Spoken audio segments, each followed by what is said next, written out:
So we're going to start with the measurements, and I think it's good to do the pre-calibration data first because I think that'll show a lot of what's going on with the actual television itself and what it can and can't do, and realistically in the software give you an idea as to if it's hitting anywhere near accurate like some of the higher end TVs.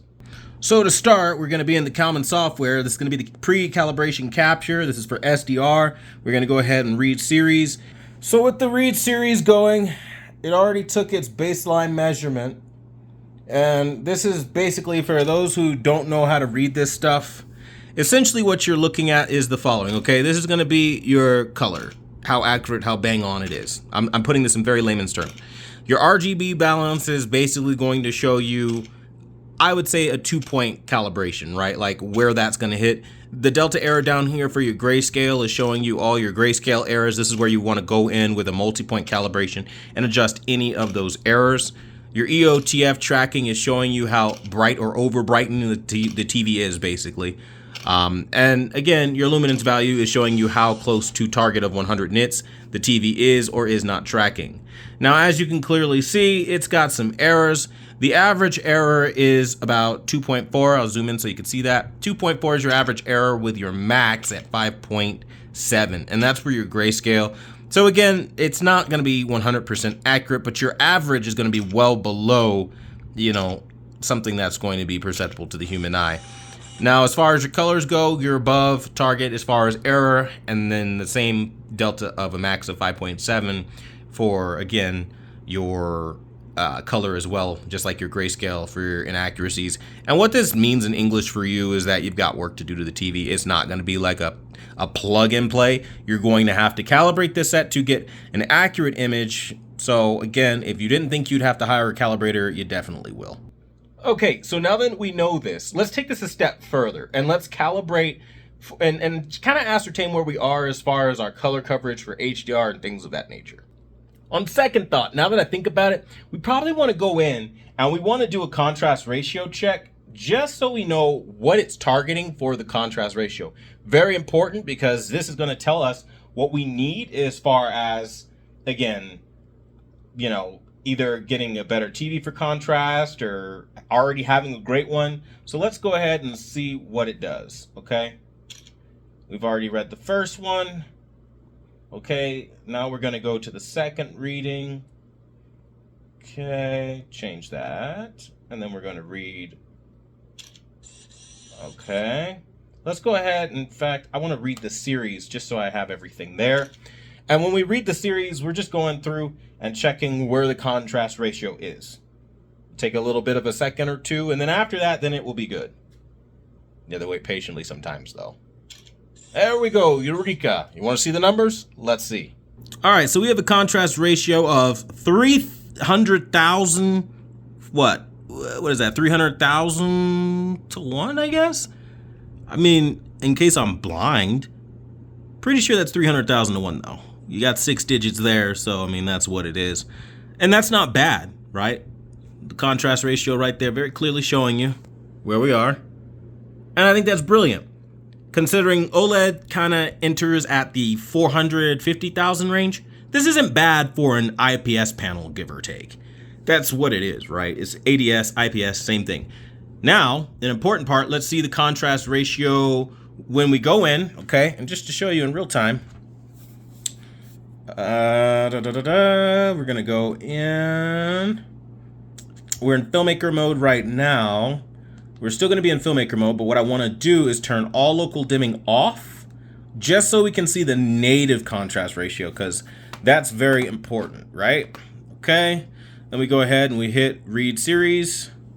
We let it do its thing. And there you go. That's what you're looking at.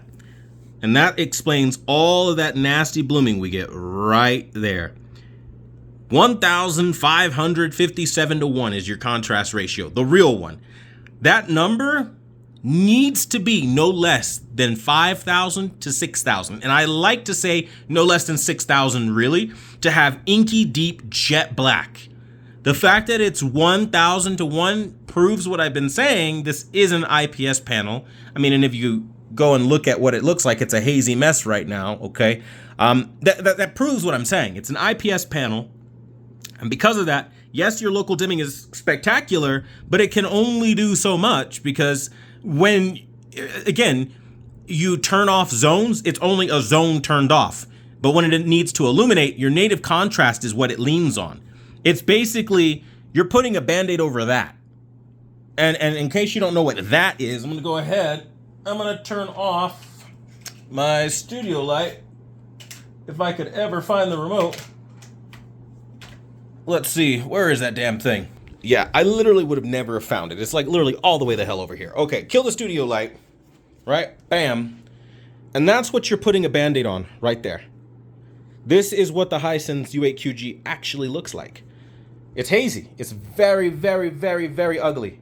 Very ugly TV, natively, with no local dimming. And that's a problem, because that tells you everything you need to know about where your TV is going to end as far as your contrast. Because again, if I have something that needs to be illuminated, like let's say that mute sign in the corner there, that's going to be all fucking gray and hazy, and that's why you have such ugly moments of those like specular highlights that'll pop up in a dark scene like a campfire scene or in some video games. Yeah, not great. So here we are in the Spears and Munsell UHD benchmarking disc doing a test on the Hisense U8QG 2025.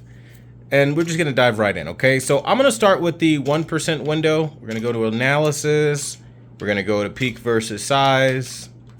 And then we're going to jump right in with the 1% window, okay? And in the 1% window, our peak, basically 1400 nits, give or take. And that's for a 1% window, okay? Cool. Now let's go into a 2% window. Next one down. Okay. And watch it. It's at 1771, 1778. So 1771 was the peak. It holds 1700 nits for a little bit. We'll zoom out so you can see the full picture of what's happening. Okay. Now we're going to go to the next window stimulus here. Okay, we're going to go to 5%. Okay. Wait for it. Oh, there we go. We're at 2. Hold on, I gotta do that again just to make sure because the thing went out for a second there. All right, now we're gonna go to a 5% window.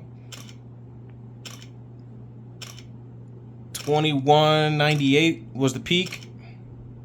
Not bad. I mean, not 5,000 nits, but not bad, right? So it's in the 2000s, right? Then we're gonna go back. We're going to go to a 10% window. And we're at 2093.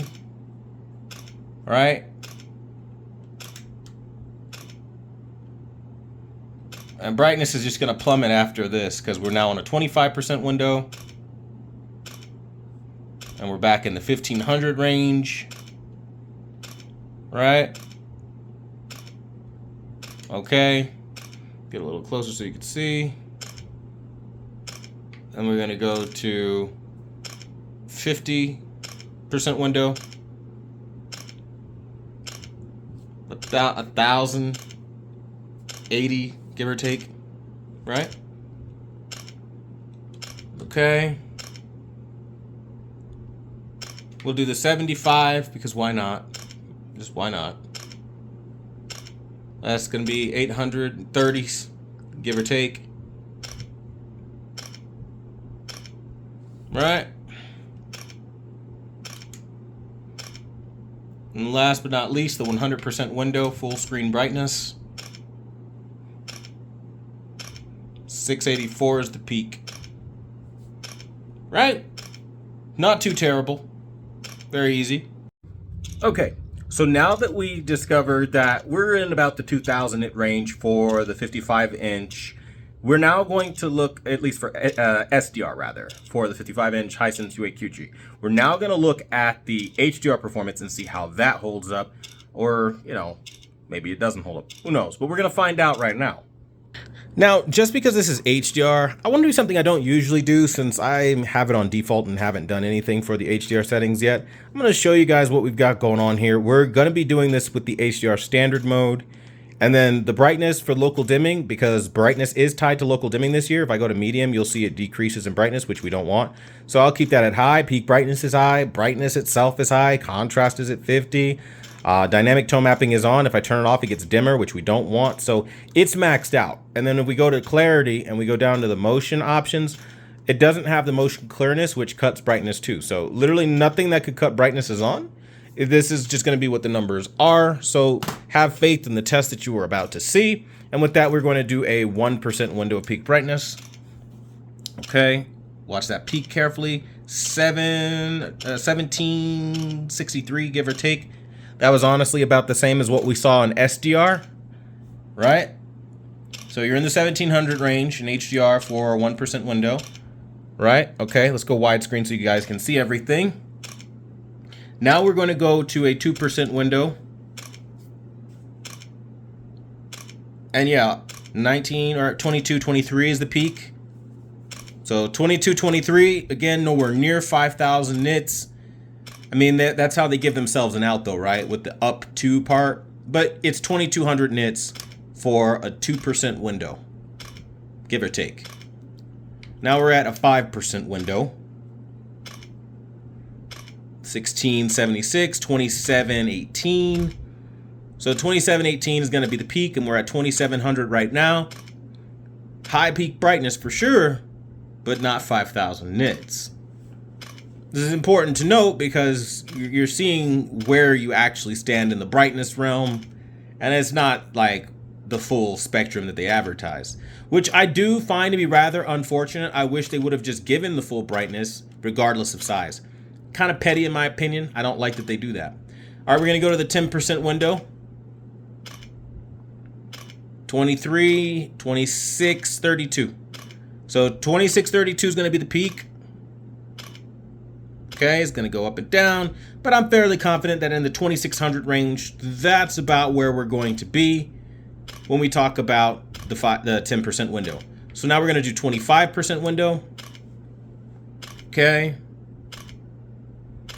1938, that's going to be our peak.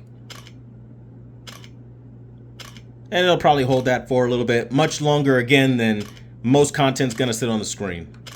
Okay, then we're going to go into the next bit here, which is our 50% window. 1326, that's where we're at. So we're on 1326, and 1319 is what it's sustaining more or less. So as you can clearly see, these numbers are nowhere near 5,000, okay? Nowhere near. 75% window. $993. That's the peak for HDR. Okay, we're going to go into a 100% window now. 831 is going to be your peak. And it'll actually hold 831 pretty much all the way throughout. So there you have it. When they talk about certain things, particularly like the extra brightness that they have, the headroom and all that good stuff, it's not really always going to be that whole, like, you know, massive peak brightness that they advertise or that they say. You got to watch out for words like up to. If they say up to, it's probably going to be fucking half of that capability, and in this case not even half, because we're not even at 3,500, 3,000, nothing like that. We're close to 3,000, but we're in the high 2,000 nit range. Not great, but it is what it is, which makes sense how it was kind of holding similar peak brightness to something like the S90F and the, you know, other Samsung TVs and other TVs that I've been reviewing. So it makes sense. Like the Q8FN numbers, it's in that ballpark, right? Because the Q8FN gets like 2,600 nits. So it's very good that we can see that it's in that ballpark, but it's not ideal because they did say up to 5,000. And that does make people think that, hey, you're going to get 5,000 nits. So again, you see the live test, real time, all my equipment, okay? Hold on, let's do the whole full shot. You can't make this up, all right? This is as real as it gets. Hopefully this helps you guys out. Hisense, shame on you. You should be giving the full spectrum of brightness regardless of size like you used to back in the H9F days, and you're not doing that anymore, and I think that's some utter bull crap. But let me know what you guys think about this not hitting 5,000 hits in the comment section down below. And as always, I want to thank you guys for watching the #1 brand in honesty. And until the next video, I'll see you guys later.